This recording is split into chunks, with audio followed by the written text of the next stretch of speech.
You are listening to the Real Faith Stories podcast, interviews with people who chose to boldly follow their faith. I'm your host, Brian Robinson. Now, let's meet our guest and hear their story.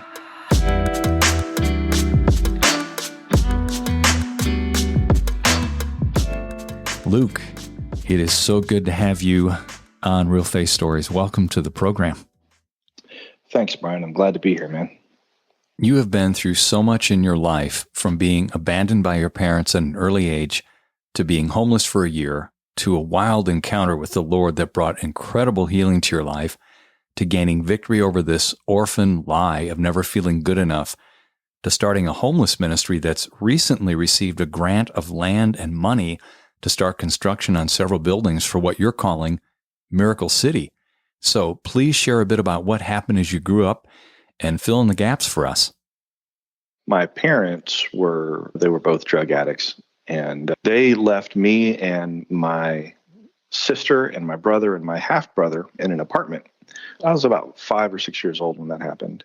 And they just left, and they didn't come back. And we had some tall boy Schlitz beer in the refrigerator and a box of Sugar Smacks cereal, and that's kind of what they left us with. They literally just left you and your siblings. Yeah. I never did get the backstory. I had re-engaged with them later in life, but never really got the story of why they left. By the time I re-engaged with them, I didn't feel like it was even necessary to bring it up, or if they would even remember in the state that they were in. But So when my half-sister, who was 9, she went to the neighbor's house and was asking for food, that's when our neighbors called Child Protective Services, and we all got dispersed to other people. I was raised by, from the time I was, 6 years old, raised by somebody who was once married to my aunt, and then they got a divorce and he remarried.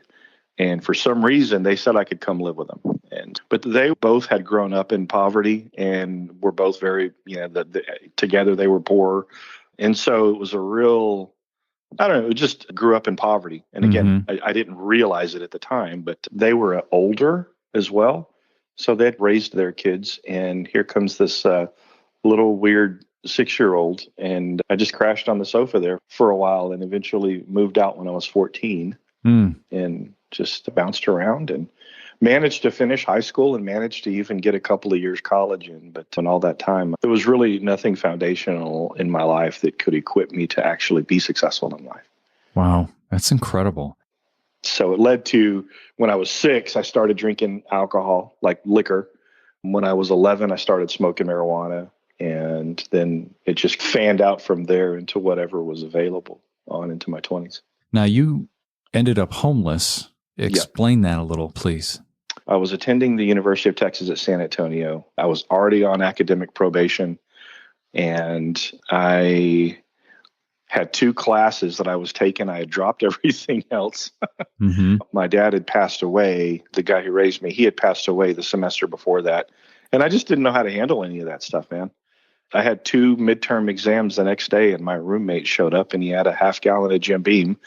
And I knew I could either study for these 2 tests or get wasted. And that's what I did. I reached over and I took the lid off of the bottle of whiskey and I threw it across the room because I didn't plan on needing it. And so finished that off. And the next day I moved back to the south side of San Antonio where I was from, but I was sleeping on the couch at a friend's house.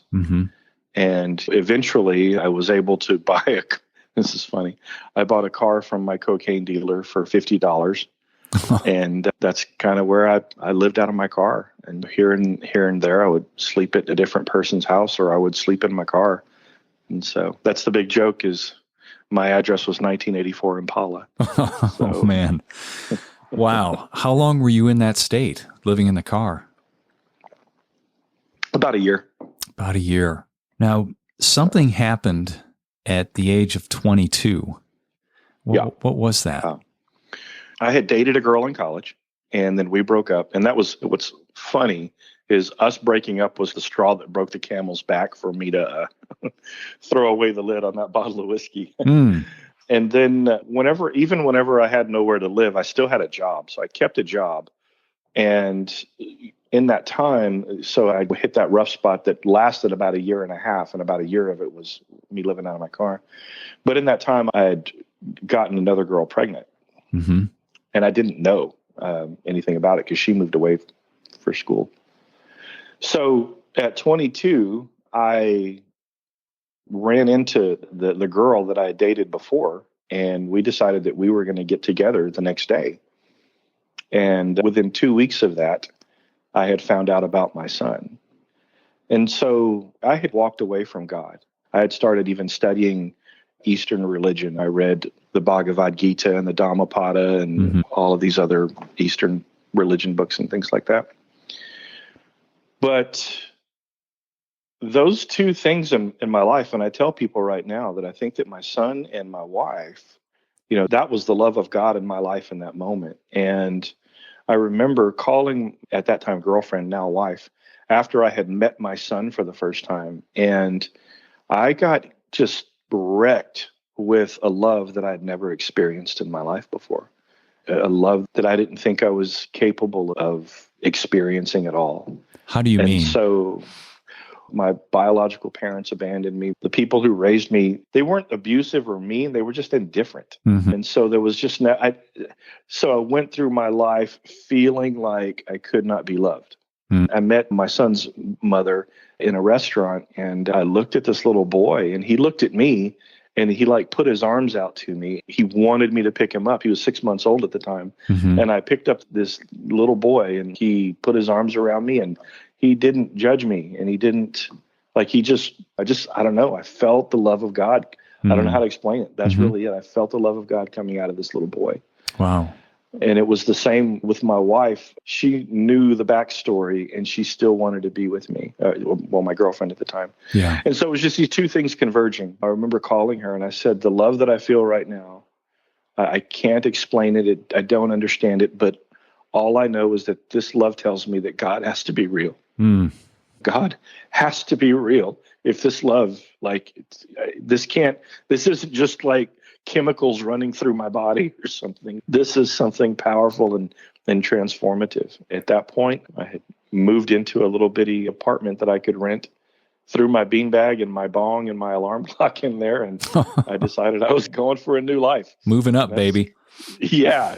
It's kind of where it started. So this changed the entire trajectory of your life, that experience of seeing your son, and then the unconditional love you felt from him, as well as the unconditional love you felt from your girlfriend, who eventually became your wife. Yeah, absolutely.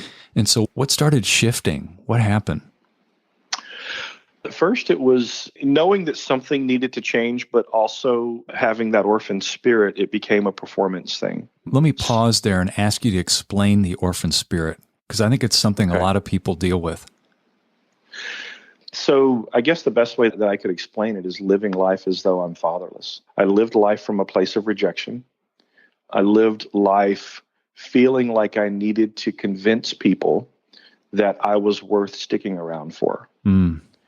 And in every instance that I was in, every encounter with people, impressing them so that they would think that I was worth sticking around for was the driving force. Mm-hmm. I didn't realize it. It was like almost a subconscious thing, like breathing, like I have to do this or they're going to reject me or they're going to leave me. Yeah. And then living from that place of rejection. So all I saw everywhere was rejection. If somebody criticized me, it wasn't them saying, hey, you need to fix this. It was them saying, you're not good enough to be here. Mm-hmm. And man, it causes a lot of pain. So is it fair to say the mantra of someone who has the orphan spirit is, you're not enough? That's absolutely right. Mm. You're not enough. How does that get overcome? What do you do to get on the other side of that? Oh, man. Well, there's probably days when I'm still trying to overcome it, realistically. There's artifacts of that in my thinking that still need to be overcome. But I was very much focused on performance. It's this weird paradox where you feel like you're not good enough, so you perform more, knowing that you're never going to be good enough. Wow. Yeah. Yeah. So an example that I use is a lot of people will say something like, oh, we're all sinners.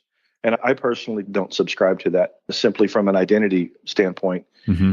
because it makes no sense to call me a sinner when a sinner sins. So if you say you're a sinner, but don't sin, you're telling me you're a fish, but don't swim. Yeah. It doesn't make any sense to me.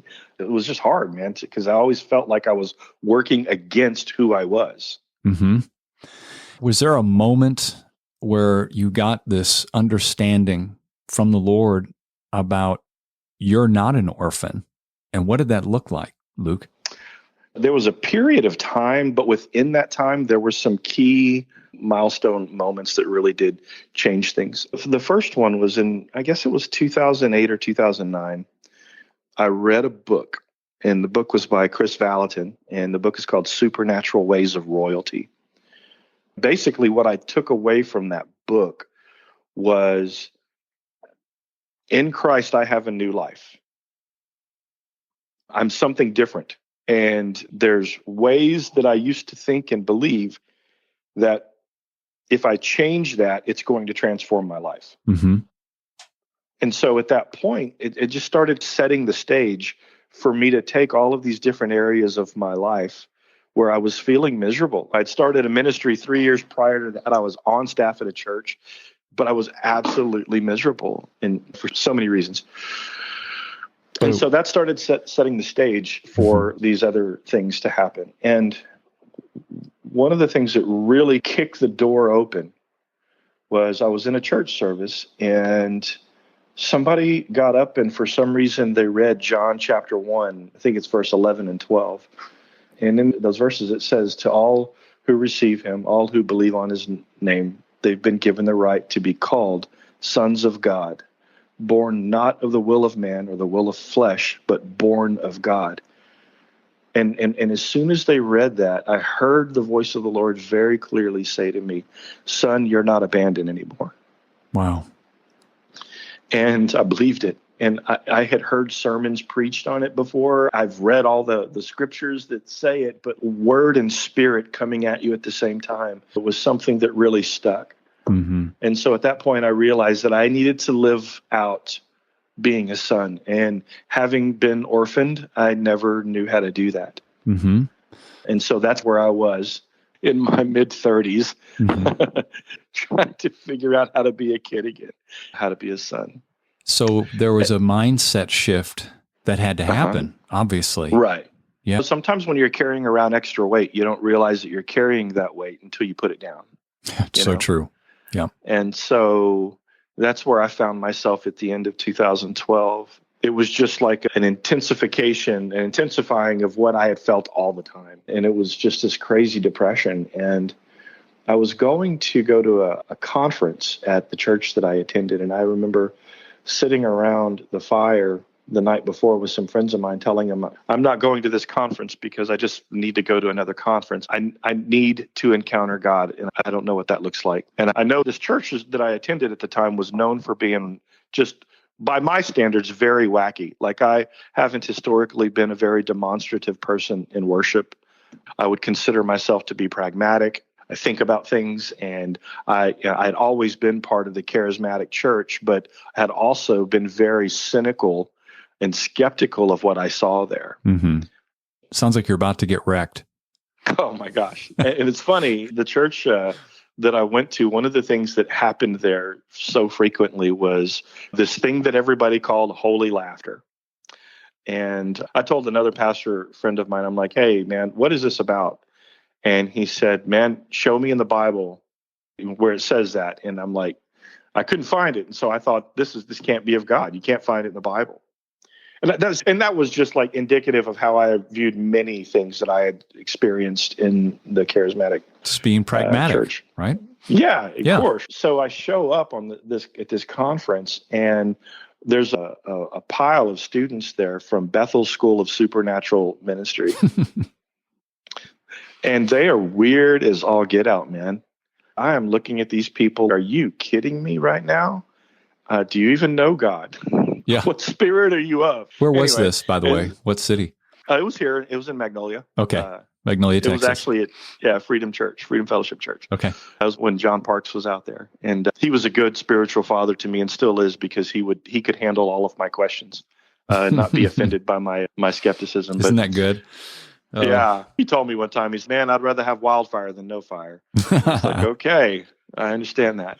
So anyway, I'm there in this moment, and this guy walks up to me, and he is just got this crazy look on his face, and he slams his hand on my chest and he yells, fire. And then I just look over at my wife and I said, hey, do you ever feel like you're missing something? And the guy was completely undaunted by my criticism, and he walked off. And I just said, you know what, Lord, I'm just going to assume that every person in this room is having their own experience with you right now. And I'm going to stop judging them. And all I know is that I need a touch from you. And man, right there in that moment, just from the pit of my gut, it felt like a spring was bubbling up. And I started laughing my head off. I put my hand over my mouth because I was afraid I would be distracting, which in retrospect sounds a little silly considering what was going on there. Right. But I walked to the back of the room and I just stayed back there for 20 minutes doing something I didn't believe in. And it was horrific, man. I was crying. I was laughing so hard I was sweating. I could barely stand up. And like, truth be told, when all was said and done, I felt like I had just smoked a joint. That's really, I just had never been intoxicated by the presence of the Lord to such a degree. And so after a while, the Lord starts to speak to me. And he says, this is the joy that I have had for you the whole time you have been depressed.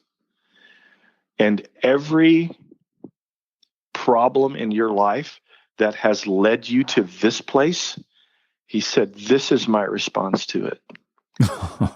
It's not like he was laughing at me for having the problems.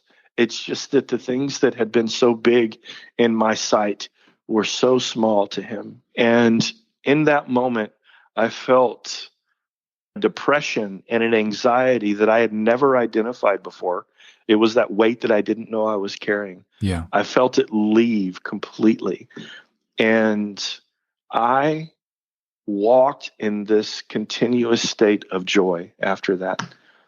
And the Lord is good. And I said to him, so I wanted an answer to that question. Show me that in the Bible. And I said, Lord, where is this in the Bible? And he said, a merry heart's like a good medicine. Boom. I said, that's it? He says, don't you feel better? I'm like, I feel better than I've ever felt in my entire life. And so in that moment, having that encounter with the joy of God and with the peace of God, and understanding that those two things aren't a response, that those aren't emotions, that those are weapons that we're to wield. The joy of the Lord is my strength. Like that is, you need strength when there's resistance, right? I had what would be considered a low adversity quotient. I don't know if you've read that book, but I could not handle when things were coming at me. And so just having this baptism of love where I was embraced by the affections of my Father, and I experienced his joy and his peace. It's been a game changer ever since, man. Not to say that there's not moments where I just feel blue. Sure. But this ever-present cloud that was over me is gone, man. Wow. And it's not like I walk around laughing my head off all the time. Every now and then, like I said, this things that I don't even believe in, that I've come to call the Holy Ghost tickle fight. In times when I need it most, it just hits me, and it's glorious. It's just a reminder of what's always there. Yeah. When you get to these moments where you're feeling like the tank is empty, like the enemy's trying to press in on you again with depression, how do you overcome that now? Oh, man. I honestly, it's weird. And I don't ever really feel like I'm under attack from the enemy. I don't feel like that. And it's hard because what I'm going to say might sound like a platitude, but there's a relational depth to it. I just acknowledge that the Lord is with me, right? Like he's ever present. I can't get away from him. I can't outrun him, and I don't want to. I just love his presence so much. And it's not something that I have to work to get into, right? Yeah. Like I was speaking at an event a couple of weeks ago, and I told them, I'm like, we don't worship to enter into God's presence. We worship because we're already in his presence. Yeah. And stopping what I'm doing, just stopping in that moment when my thoughts might be getting out of control and just acknowledging the presence of the Lord. Man, it's just a game changer. The peace of the Lord is there, and it's a fruit of the Spirit, and that fruit is not like something that's the Spirit's fruit, right? It's his. It's not something you sit there and flex and then it pops out and there's the spirit of joy. Yeah, I just reach up and grab it and take a big bite of that juicy fruit and let the juice of peace run down my face and get messy and just enjoy being in the presence of my Father. I love that. So it's a great picture. You moved out of this whole space of what you were doing at the time and started an entire ministry for the homeless as a direct result of your own personal experience, correct? Yeah, it's weird. Something that we had never expected to do. Being a quote unquote uneducated addict, I had managed to carve out a pretty successful career in technology and had been doing that. And my wife and I had been attending a church up here in Conroe, and we really felt like we were called to serve the poor, and we didn't know what that looked like. So there wasn't this proactive thought, I'm going to start a ministry for the homeless. No, not at all. It was more like I should be doing something to serve the poor. So initially we went to the leadership of the church that we attended and asked them how we could serve the poor in the church. And they're like, we do that on Easter and Thanksgiving, which I commend them for that. But there's 363 other days of the year when people are hungry. And we felt like maybe we should do something that was a little bit more frequent and consistent. And so we started trying to find other ministries that were doing something that we could just jump onto. I had no intention, no plans of leading anything, and we just couldn't find anything. And we came across some things that were like very much evangelical focus, where you listen to a guy yell about going to hell for 45 minutes, and then you get a half a cup of rice with a couple of tablespoons of chili on top. And wow. I don't know. I didn't feel like that was going to be life-changing for anybody. And so we didn't know. We're sitting in church. It was January the 1st, 2006, New Year's Day. And my pastor is preaching a message. And he, in the message, he said, if you see something that needs to be done and nobody else is doing it, maybe it's because you're supposed to. Yeah. And I've always been one for not overcomplicating the upstart. And that following Saturday, my wife and I went to the Walmart that was by our house, and we bought 2 3-pound bags of frozen tater tots, 5 dozen eggs, and 200 flour tortillas, and went home and made some potato and egg tacos and decided we were going to go serve the homeless. And so we loaded the kids up in the car, and we lived in Spring at the time, and we really felt like the Lord we would go down into Houston because that's where all the homeless were. There's no homeless in Conroe. But nevertheless, the Lord kind of led us up to Conroe, and instead of going out toward the lake when we hit 105, we went east, and we saw people everywhere. We saw people with backpacks just walking all over the place, and so we would just pull up to them and ask them if we could share some food with them. And so eventually we started to find out where all of the camps were. And every Saturday we would go to these camps and we would sit down and have breakfast with people, and we would talk to them about what was going on in their life. And there wasn't this, okay, everybody gather around because the man of God is going to preach and then you'll get some food. It was just really, hey, so what's happening? Yeah. What's going on? And it was beautiful, man. We found ourselves doing things that we didn't think we would be doing, like dressing head wounds and going to see people in jail. But at that point, that was what we were going to do. We didn't have any intention on doing more than that. That was the extent of your thought at that time. Yeah, but Yeah. we've started calling God Jehovah Sneaky. Because, we would say, Lord, we're not going to start a ministry. And he would say, sure, you're not going to start a ministry. Yeah. And so within probably 6 months, the church that we were attended found out what we were doing and asked if we could let other people be a part of it. We didn't want to start taking 20 people down into a homeless camp of 6.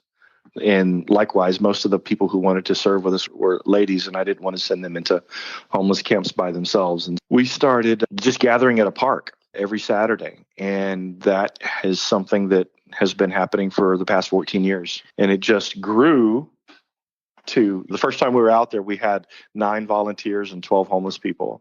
And now we'll serve upwards of 120 people every Saturday. It's incredible. We've got volunteers. We have probably 24 different churches that are involved with us to do that. And it's just taken on a life of its own. So then that just created this progression, right? We're there on Saturdays and we see that we need to be there more. We need to be available more. And so then we opened the Conroe House of Prayer, which is a church for the homeless that meets 5 days a week. And we didn't realize it at the time, but that was our intake process. Yeah. We start seeing people who want to change their lives, but there's really no mechanism in place for them to do that. So we start opening transition houses and moving folks into these transition houses and getting them mentors and helping them learn how to manage their money and helping them have encounter with God and helping them learn about healthy relationships and healthy emotions and boundaries and giving them holistically the tools that they need to succeed in life. No. And the Lord has just built and added to that.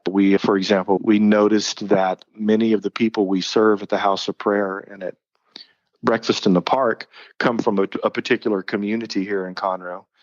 And so we thought, wouldn't it be great if we could start reaching out to the children in that community today so that we're not serving them as adults in our homeless ministry 10 years from now. Exactly. And so we started a ministry called Destiny Kids that has been operating for the past 8 years over in Southeast Conroe. The point being teaching these children, these kids, that everything that they see around them, everything that they've seen from their parents or grandparents or cousins or whatever, that's not necessarily the destiny that God has for them. Mm-hmm. And so that's even evolved into something called City of Lights, which is more geared toward youth and people in high school. And now within that program, our leaders there are helping kids get their ID, helping them apply for college, and helping them apply for financial aid. And so we have these kids now who, things could have gone dramatically different. And now they're going to college. Wow. Yeah. Wow is right. It's yeah. awesome.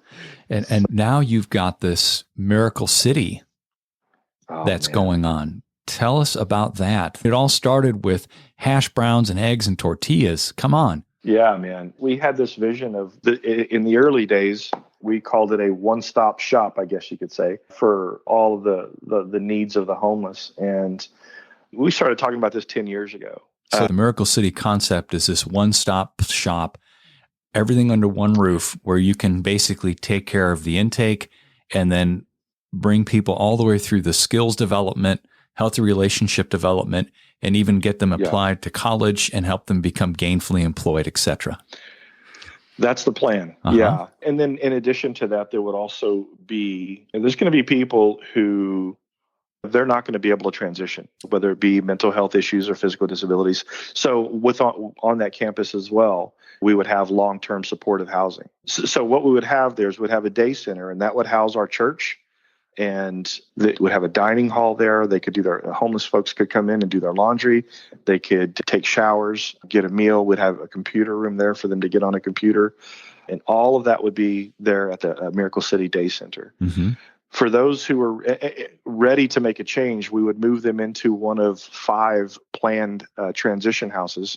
And that would essentially look like a group home, but it would be for a temporary period. Mm-hmm. And then that's where we would then incorporate them into the empowerment center that we'll have on site, which will have a host of different classes that would range from, if I could break it down simply, not just helping people get a job. We want to teach people how to get a job. We want to teach people how to do a job. But most importantly, we want to teach people how to have a job. There's people out there who are incredibly skilled, but they don't know how to have a job.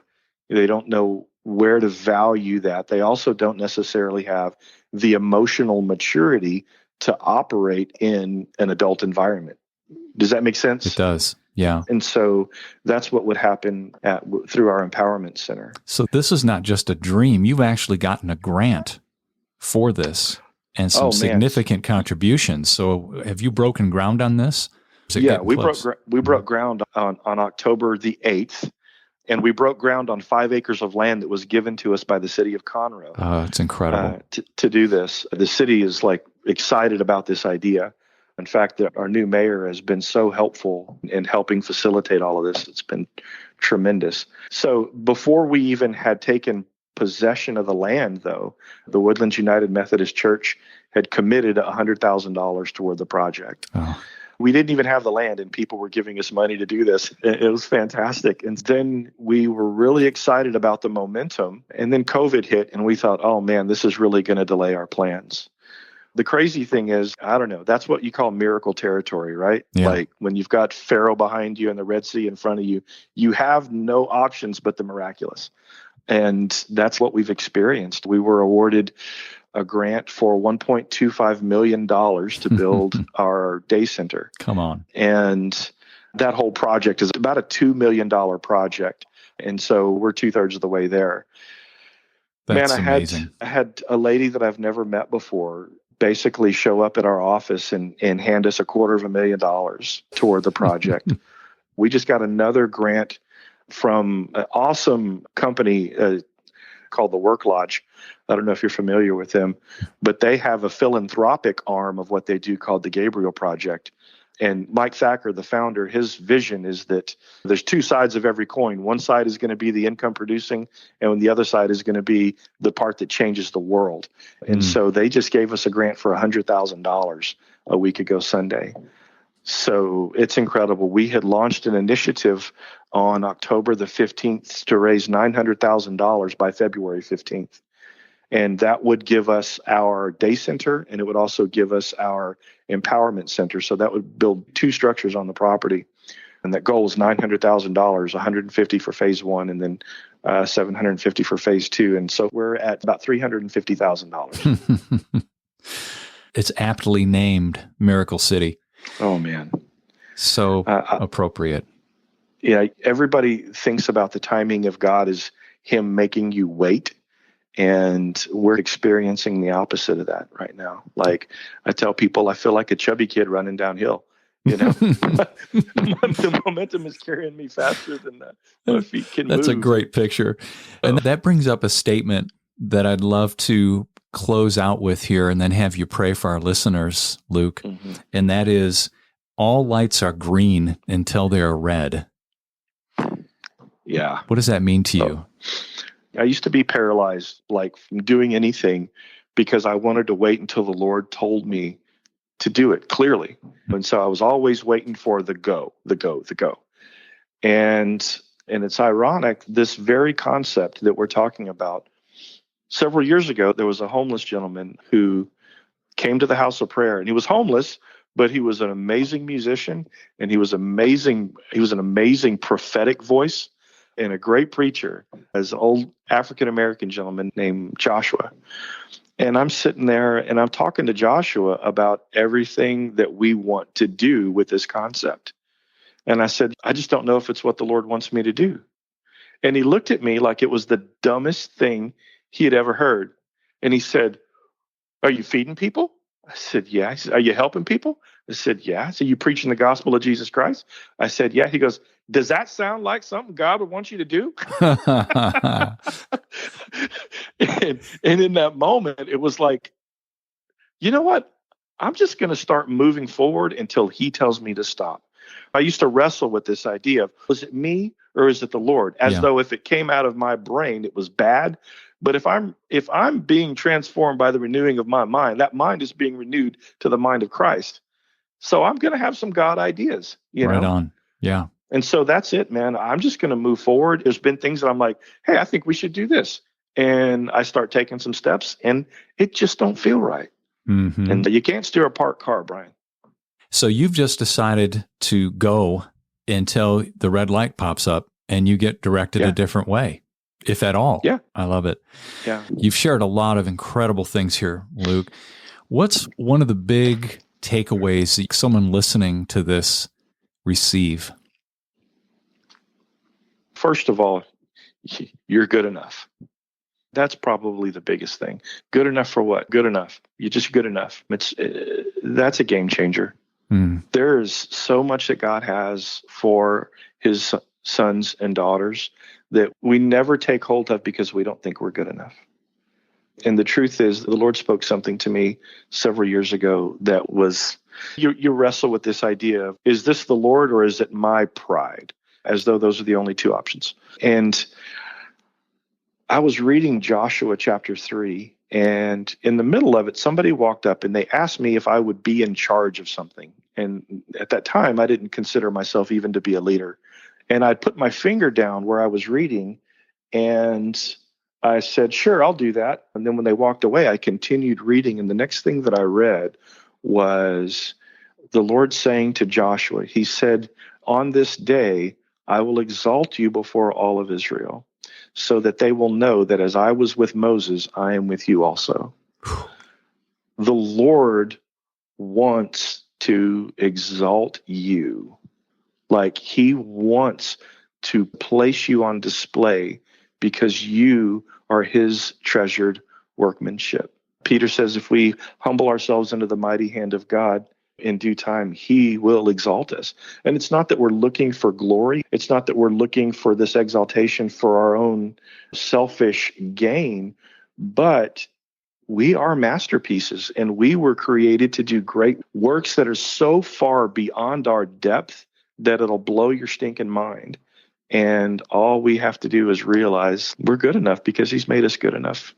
I could replay that 1,000,000 times and just soak in that truth. Thanks for sharing that, Luke. Oh, man, my pleasure. I would love to have you pray for our listeners here as we finish up, please. Oh, yeah. Oh, Father, thank you so much for your goodness. Thank you for your ever presence in our life. Thank you that you desire good things for your children. And Lord, I ask that for everyone who hears this, Lord, that shame would not stick to them anymore. Father, that they would feel the weight of shame lift off of them, that they would know deep in their innermost being that the gaze that you have fixed on them is a gaze of delight and wonder and pleasure, and that you love them. Father, I ask that you would begin to awaken vision in them, Lord, that you would give their minds the capacity to see so far beyond their own capabilities and to know that you're there with them every step of the way.